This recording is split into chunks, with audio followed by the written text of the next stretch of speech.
científicos y naturalistas que ayudan a lo que es la rama de la biología a que vaya creciendo. Entre ellos tenemos Carlos Linné, el Acaracil de ustedes por siempre y para siempre, ¿sí? Era sueco, eso ya saben, que es considerado entonces el padre de la taxonomía o de la clasificación lineal, binomial o de Carlos Linné. Donde lo que hizo con este aporte a la ciencia era la facilidad de poder identificar y nombrar a todos los seres vivos del planeta. Sabemos que todos los días se siguen descubriendo seres vivos nuevos, entonces todavía sigue trabajando con eso. Tenemos a Alexander Taylor von Humboldt, que era un naturalista enfocado en lo que era descubrir el continente americano, ¿sí? A él de repente así, yo quiero irme a buscar muy lejos de mi país, porque él era alemán, voy a cruzar el planeta en esa época para descubrir qué vive del otro lado del planeta. Entonces, él lo que hizo fue recolectar información y relacionar esta información sobre el clima, los recursos naturales, la flora y la fauna. ¿Por qué? Porque hay ciertas características que se repiten tanto en la flora como en la fauna de lo que es el nuevo mundo con el viejo mundo. Que si se acuerdan de ecología y de la parte de los biomas, habíamos hablado que antes éramos Pangea, ¿sí? Entonces, todos los animales y todas las plantas vivían sobre un mismo continente, el supercontinente de Pangea. Que después, con el movimiento de las placas tectónicas, se fue moviendo, bueno, cada animalito fue sufriendo modificaciones de sus características para poder adaptarse. Entonces él dijo, ¿será que hay las mismas plantas y los mismos animales acá en Alemania y allá en Norteamérica? ¿Sí? Porque él, como les digo, se enfocó bastante en lo que es América, sí, pero más en Norteamérica.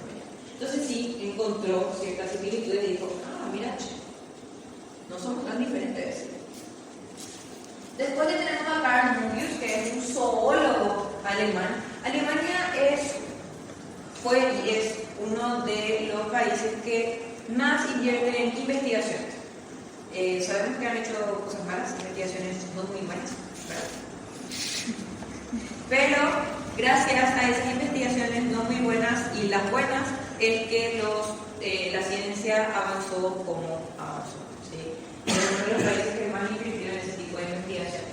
Entonces, Carl Moebius dijo, no es suficiente con lo que camina y vuela, yo quiero saber qué es lo que hay debajo del agua. Entonces él es el pionero de las investigaciones a nivel marino, ¿sí? Porque él quería estudiar entonces la biología marina y también describió las interacciones de estos seres bajo el agua con lo que había bajo el agua.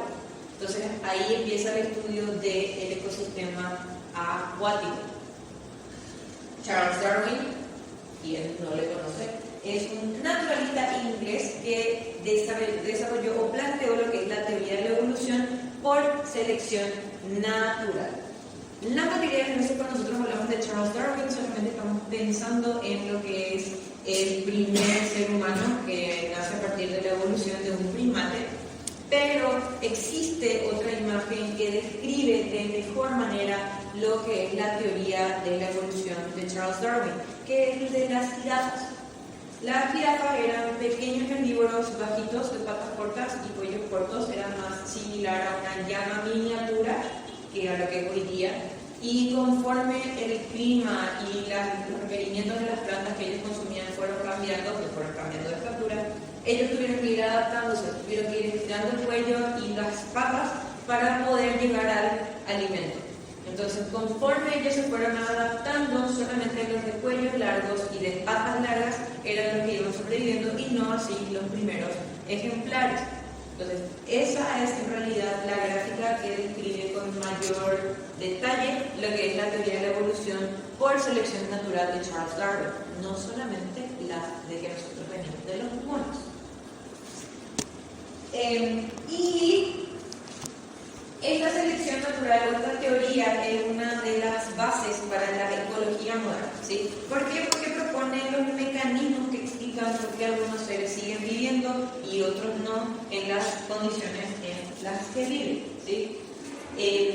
Cuando nosotros hablamos de adaptaciones, hablamos desde los radares, como el de las belugas, como el de los murciélagos, hablamos de aptitudes de sensibilidad como los topos, que son ciegos, ¿sí? Otras adaptaciones, tenemos los peces que están allá al fondo del lecho marino. ¿Vieron Nemo, verdad? ¿Se acuerdan del que tenía su linterna? Bueno, adaptaciones. Esos peces son ciegos, no ven y tienen vejigas natatorias de otra composición o de otra fisiología que les permite sobrevivir a tanta profundidad y con tan poca concentración de oxígeno y alta presión. ¿Sí? Sí o sí vieron, seguramente la mayoría vio, hay un documental que es sobre estos, en inglés, buzos, de estos buzos que hacen nado libre, al fondo de los lechos, ¿verdad? Y si vieron, ya vieron todos los efectos secundarios que tiene este tipo de deporte. Estos animales están adaptados y son los únicos que pueden vivir realmente a esas profundidades donde los humanos llegan solamente con submarinos, porque ni siquiera un traje convencional de buzo tiene la capacidad para tolerar la presión que lleva. E incluso las excursiones marinas que se hacen a esas profundidades son de corta duración porque ya empieza el tema del cambio de presión y después son una hamburguesa como los que quisieron ir a buscar en Titanic. ¿Sí? Entonces, ellos son algunos de los nuevos o modernos científicos y naturalistas que aportan a lo que es la ecología de hoy día. ¿Sí? Sin estos señores y sin las inversiones que hicieron los países de cada señorcito que tienen ahí, los avances en la ciencia directamente no son factibles. ¿Sí? Ahora, como toda rama de la ciencia tiene que estar dividida de vuelta en otras ramas, ¿verdad? Porque no podía quedarse ahí. Entonces, dijimos que la ecología estudiaba todos los tipos de seres vivos que hay en el planeta y la relación con el medio, fuera cual fuera. Entonces, tenemos la ecología microbiana. ¿Cuál es el enfoque? Los seres que no podemos ver a simple vista, ¿sí? Entonces, permitió el descubrimiento de hechos fundamentales como la actividad de los microorganismos en los ecosistemas terrestres. Nosotros vamos a ver algo que se llama el ciclo del azufre, por ejemplo, y tiene mucho que ver con las bacterias que están a nivel de la raíz de las plantas para que eso se pueda modificar, porque el azufre como tal es tóxico. Entonces, estas bacterias se encargan de desdoblar, al igual que el nitrógeno, para que las plantas puedan aprovechar eso como elemento y puedan crecer. ¿Sí? Entonces, acá exactamente lo que habla que este tipo de bacterias son necesarias dentro o a nivel de la Tierra para que la Tierra sea fértil y pueda crecer algo ahí adentro. También tenemos otro tipo de ecología que se llama ecología del paisaje, que hace uso de dos grandes ramas que son la geografía y la biología. ¿Qué es la geografía?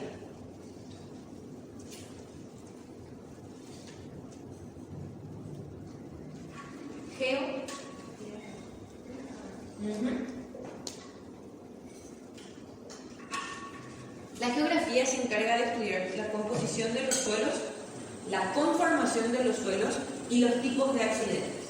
La geografía, junto con la geología, se va a encargar entonces de estudiar el porqué de las montañas, por qué la plaga tectónica acá, por qué la falla de San Andreas y demás. Y la biología entonces de los seres vivos. Entonces es un estudio que se va entonces a encargar de la observación de los paisajes y su formación natural y cuáles son las transformaciones que sufre mediante las actividades humanas. ¿Por qué? Porque hombre de montaña, hombre corta montaña. ¿Sí? El hombre no puede respetar el movimiento que tiene el planeta Tierra. Por eso es que nosotros decimos, hija de puta, en China construyeron no sé cuántas carreteras y vino un terremoto y se partieron toditas. Claro, porque el continente de ellos tiene muchas fallas tectónicas. Entonces, hay un temblor y trac, se mueve. ¿Sí? Lo mismo cuando se hacen puentes. ¿Sí? Los puentes normalmente son para unir el lecho de un cuerpo de agua, ¿verdad? Normalmente ríos. ¿Qué hace el agua cuando pasa mucho mucho por un lugar. Aparte de chocar. Sí. Y erosión. ¿Sí? Por eso dicen que hay que ser tan constante como una gota que parte la piedra. ¿Sí? De tanto caer en el mismo lugar, eventualmente se va a hacer un cuenquito y eventualmente la piedra se va a partir. No es porque el agua sea más fuerte, sino que es más constante. Entonces, técnicamente, digo técnicamente porque nunca lo sabemos, los ingenieros que se encargan de desarrollar estos puentes tienen que tener en cuenta que el lecho del lugar que ellos quieren unir va a ablandarse con el paso del tiempo. ¿Sí? Porque el agua va a seguir pasando y va a seguir erosionando y va a seguir llevando tierra a otro lugar. Entonces, si los cimientos de esos puentes no están considerando ese movimiento, catástrofe, puente de tal parte se derrumba. ¿Sí?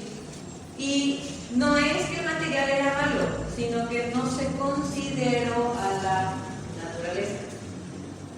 Porque la naturaleza es algo que nosotros verdaderamente no podemos controlar. Es lo único que no podemos controlar, aparte de la muerte. ¿No? Porque nosotros no decidimos hasta cuándo vivir ni cuándo morir. Aunque veamos. Entonces, la ecología del paisaje, lo que estudia es cómo es la naturaleza, cómo viven los animales, cómo se desenvuelven y cómo influyen las actividades del humano dentro de ese lugar. Tenemos lo que es la ecología de la recreación. La ecología de la recreación es lo que busca es analizar las actividades del hombre y el medio buscando la recreación.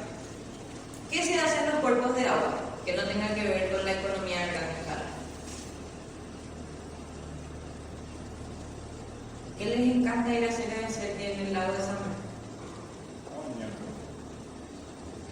Bañarse. Salen con un tercer ojo y eso, pero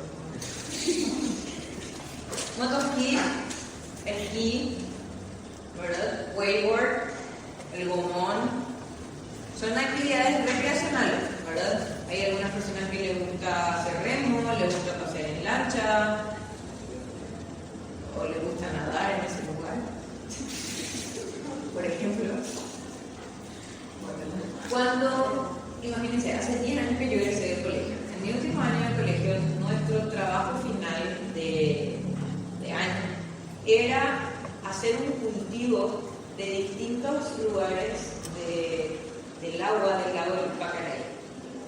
Yo les puedo asegurar que en ningún cultivo que hice en 5 años de profesión nunca vi la misma cantidad de bacterias que había dentro de ese lago. Así que si su actividad de los veranos en la iglesia de San Bernardino para meterse en el lago Pacaraí, lo hagan. No se de puercos. Entonces, lo que hace es buscar esos lugares específicos que tienen como enfoque la recreación del ser humano. Busca senderos, ¿sí? Va a buscar corredores, lugares de juego, áreas de dispersión. Técnicamente,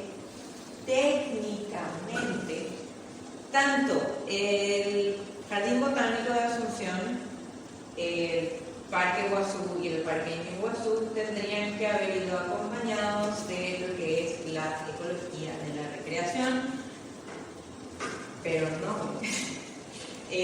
No sabemos quién lo hizo y quién lo diseñó. Sé que en este momento hay como 5 o 7 proyectos en concurso para ver qué se hace con el Jardín Botánico, para reactivarle, pero no se puede, porque nosotros no tenemos una mentalidad de ir a un parque. Pero se está intentando, dije. El que más o menos entendió lo que tenía que hacer es el Parque de la Salud. Sí, vieron que tienen distintas opciones de caminitos, algunos son todos de material, o sea, de asfalto, otras de piedrita, y tienen como que senderos alternativos. Técnicamente ahí se usó un poquito lo que es la ecología de la recreación, pero se olvidaron de todas las otras especies que vivían ahí, otros animalitos, y están los humanos 24/7 con su auto ahí caminando y flotando, etc. Bueno. Después tenemos lo que es la ecología de las poblaciones, que va entonces a estudiar al conjunto de seres vivos de una misma especie, ¿sí? Que van a habitar al mismo tiempo en el mismo espacio. Y se va a relacionar con lo que es la demografía. ¿Saben lo que es la demografía?